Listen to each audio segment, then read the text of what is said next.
Salam kasih, damai Kristus menyertai kita. Para pengikut Kristus dipanggil oleh Allah bukan berdasarkan perbuatan mereka, melainkan berdasarkan rencana dan rahmat-Nya.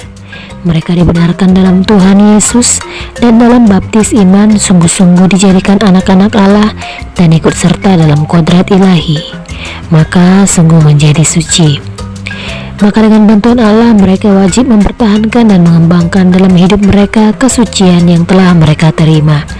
Oleh rasul mereka dinasihati supaya hidup sebagaimana layak bagi orang-orang kudus dalam Efesus 5 ayat 3.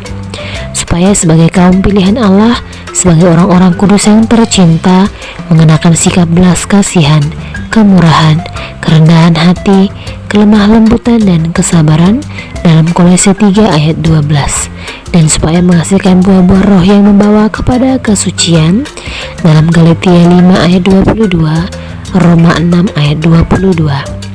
Akan tetapi karena dalam banyak hal kita semua bersalah, dalam Yakobus 3 ayat 2, kita terus-menerus membutuhkan belas kasihan Allah dan wajib berdoa setiap hari.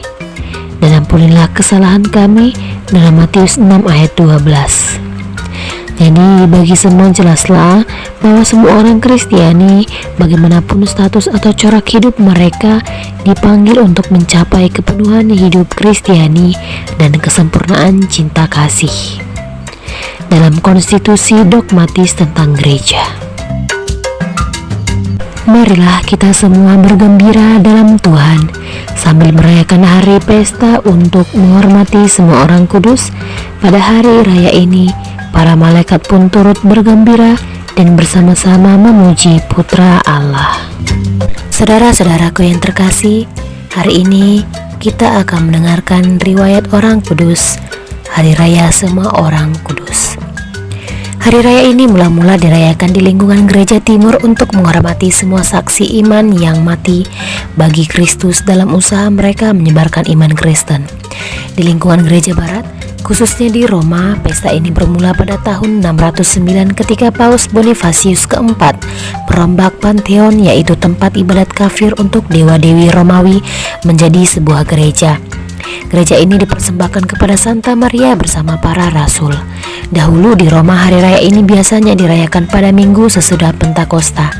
Lama-kelamaan, pesta ini menjadi populer untuk menghormati para kudus, baik mereka yang sudah diakui secara resmi oleh gereja maupun mereka yang belum dan yang tidak diketahui.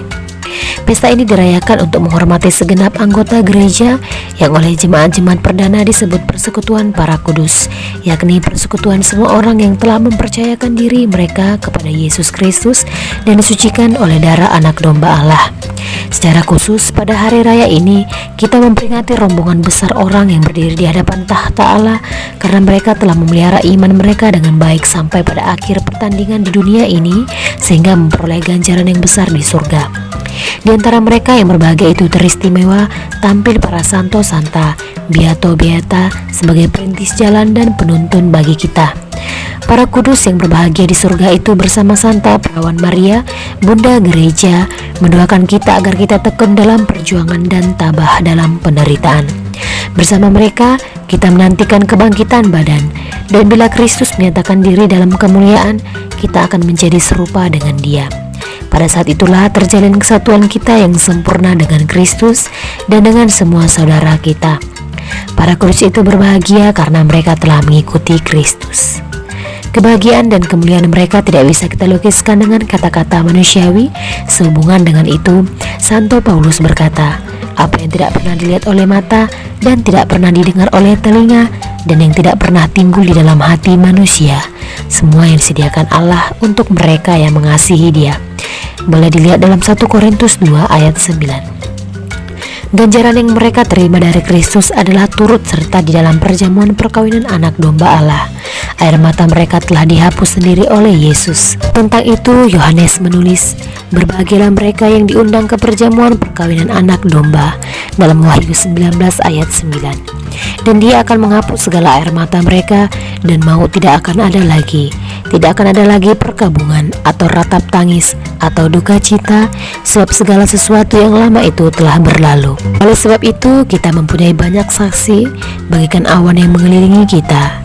Marilah kita meninggalkan semua beban dan dosa yang begitu merintangi kita dan berlomba dengan tekun dalam perlombaan yang diwajibkan kepada kita. Marilah kita melakukannya dengan mata yang tertuju kepada Yesus yang memimpin kita dalam iman dan yang membawa iman kita itu kepada kesempurnaan. Yang dengan mengabaikan kehinaan tekun memikul salib ganti sukacita yang disediakan bagi Dia yang sekarang duduk di sebelah kanan tahta Allah. Dalam Ibrani 12 ayat 1-2.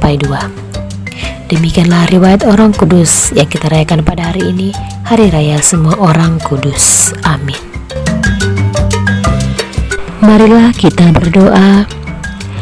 Allah Bapa yang Maha Kuasa dan Kekal, dalam perayaan kali ini kami kenangkan semua orang kudus yang mengimani dan mempercayakan dirinya kepada cinta kasih-Mu, entah mereka itu terkenal entah tidak. Dengan para kudus itu kami telah Kau perkenankan dalam umat-Mu, dalam gereja-Mu. Maka kami mohon dengan perantaraan mereka, penuhilah doa keinginan kami dan perkenankanlah kami ikut serta dilimpahi belas kasih-Mu. Dengan pengantaran Yesus Kristus Putra-Mu Tuhan kami, yang hidup dan berkuasa bersama dengan Dikau dalam persatuan Roh Kudus, hidup dan berkuasa Allah sepanjang segala masa. Amin. Aku melihat suatu kumpulan besar orang banyak yang tidak terhitung jumlahnya. Mereka terdiri dari segala bangsa dan suku, kaum dan bahasa. Pembacaan dari Kitab Wahyu. Aku, Yohanes, melihat seorang malaikat muncul dari tempat matahari terbit. Ia membawa materai Allah yang hidup. Dengan suara nyaring ia berseru kepada keempat malaikat yang ditugaskan untuk merusakkan bumi dan laut. Katanya, janganlah merusakkan bumi atau laut atau pohon-pohon sebelum kami memateraikan hamba-hamba Allah kami pada dahi mereka. Dan aku mendengar jumlah mereka yang dimateraikan itu 144.000 yang telah dimateraikan dari semua suku keturunan Israel.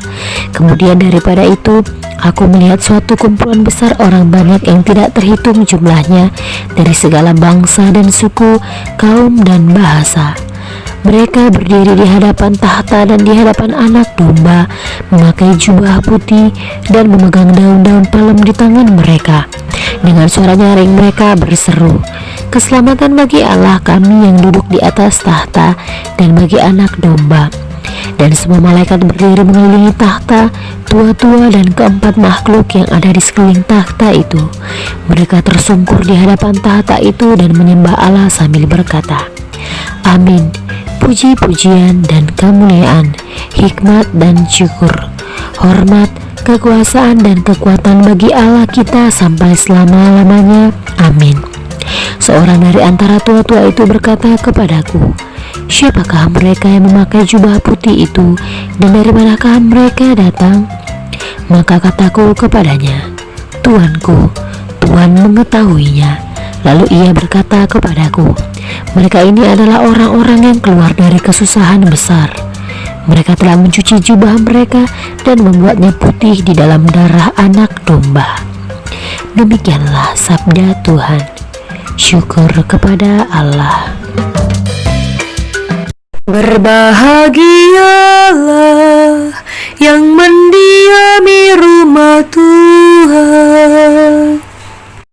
Milik Tuhanlah bumi dan segala isinya, jagat dan semua yang diam di dalamnya. Sebab Dialah yang mendasarkan bumi di atas lautan dan menegakkan di atas sungai-sungai. Berbahagialah yang mendiami rumah Tuhan. Siapakah yang boleh naik ke gunung Tuhan? Siapakah yang boleh berdiri di tempatnya yang kudus? Orang yang bersih tangannya dan murni hati, hatinya, yang tidak menyerahkan diri kepada penipuan dan tidak bersumpah palsu. Berbahagialah yang mendiami rumah Tuhan. Siapakah yang boleh naik ke gunung Tuhan? Siapakah yang boleh berdiri di tempatnya yang kudus?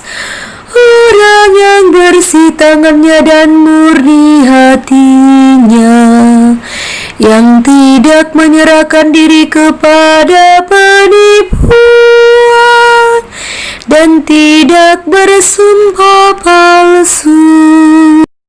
Berbahagialah yang mendiami rumah Tuhan.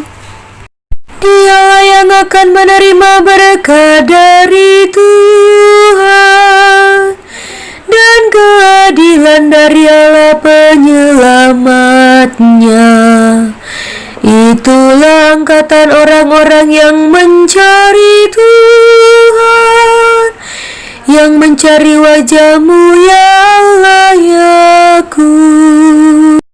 Berbahagialah yang mendiami rumah Tuhan. Kita akan melihat Kristus dalam keadaannya yang sebenarnya. Pembacaan dari surat pertama Rasul Yohanes.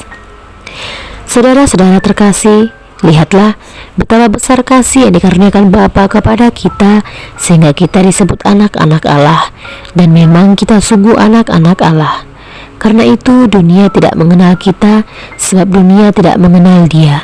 Saudara-saudaraku yang terkasih, sekarang kita ini sudah anak-anak Allah, tetapi bagaimana keadaan kita kelak berumah nyata.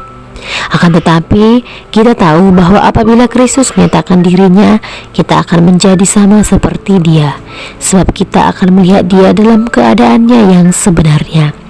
Setiap orang yang menaruh pengharapan itu kepadanya, ia menyucikan diri sama seperti Dia yang adalah suci. Demikianlah sabda Tuhan. Syukur kepada Allah. Haleluya, haleluya, haleluya, haleluya, haleluya, haleluya. Datanglah padaku, kamu semua yang letih dan berbeban berat, aku akan membuat kamu lega. Haleluya, haleluya, haleluya, haleluya, haleluya, haleluya. Bersukacita dan bergembiralah, karena besarlah ganjaranmu di surga. Inilah Injil Yesus Kristus menurut Matius. Sekali peristiwa, ketika melihat banyak orang yang datang, Yesus mendaki lereng sebuah bukit. Setelah ia duduk, datanglah murid-muridnya. Lalu Yesus pun mulai berbicara dan mengajar mereka, katanya, "Berbahagialah orang yang miskin di hadapan Allah, karena merekalah yang empunya kerajaan surga. Berbahagialah orang yang berduka cita, karena mereka akan dihibur. Berbahagialah orang yang lemah lembut, karena mereka akan memiliki bumi. Berbahagialah orang yang lapar dan haus akan kebenaran, karena mereka akan dipuaskan. Berbahagialah orang yang murah hati, karena mereka akan beroleh kemurahan. Berbahagialah orang yang suci hatinya, karena mereka akan melihat Allah. Berbahagialah orang yang membawa damai, karena mereka akan disebut anak-anak Allah. Berbahagialah orang yang dianiaya demi kebenaran, karena merekalah yang empunya kerajaan surga. Berbahagialah kamu, jika demi aku kamu dicela dan dianiaya, dan kepadamu difitnahkan segala yang jahat. Bersukacita dan bergembiralah, karena besarlah ganjaranmu di surga." Demikianlah Injil Tuhan. Terpujilah Kristus. Saudara-saudariku yang terkasih, Renungan pada hari ini tentang kesetiaan. Dalam Matius 5 ayat 12 dikatakan, bersukacita dan bergembiralah karena upahmu besar di surga. Dalam bacaan Injil hari ini, mungkin sudah sering kita dengar berulang kali, tetapi semakin sering kita mendengar dan membacanya tanpa disadari hal besar upah kita di surga, semakin menguatkan kita dalam menjalani hari-hari. Dalam hidup yang penuh liku dan godaan, apalagi dalam situasi seperti saat ini, di mana semakin banyak tekanan dari berbagai aspek kehidupan, kita diminta untuk tetap setia kepadanya. Setiap ayat yang tertuang di dalamnya pun menjadi kekuatan tersendiri bagi saya untuk menghadapi setiap persoalan yang datang dalam kehidupan saya. Meski awalnya sulit saya terima dan pahami, tetapi akhirnya saya mengerti bahwa kesetiaan kepada Tuhan dalam kondisi apapun membawa kita kepada kebahagiaan kekal. Itulah yang membuat saya kuat dan mampu bertahan hingga sekarang. Saya percaya setiap tetesan air mata dan peluh, setiap usaha dan pengorbanan tidak akan sia-sia di mata Tuhan. Tuhan akan menggantikan semuanya dengan kebahagiaan berlimpah. Sama seperti halnya dalam cuplikan syair lagu yang selalu meneguhkan saya. Walau kini ku menabur benih sambil mencucurkan air mata, ku percaya suatu saat aku akan menuai berkasnya sambil bersorak-sorak. Demikian pula seperti yang dialami oleh semua orang kudus yang kita peringati hari ini, penderitaan dan kesetiaan dalam Kristus menghantar mereka pada kebahagiaan dan kehidupan kekal bersamanya. Kami bersyukur dan berterima kasih Tuhan, bahwa Engkau tak henti-hentinya menguatkan kami untuk selalu hidup dalam kesetiaan akan Engkau. Maukah saya tetap setia kepada Tuhan dalam setiap situasi dan kondisi? Semoga Tuhan memberkati kita. Amin.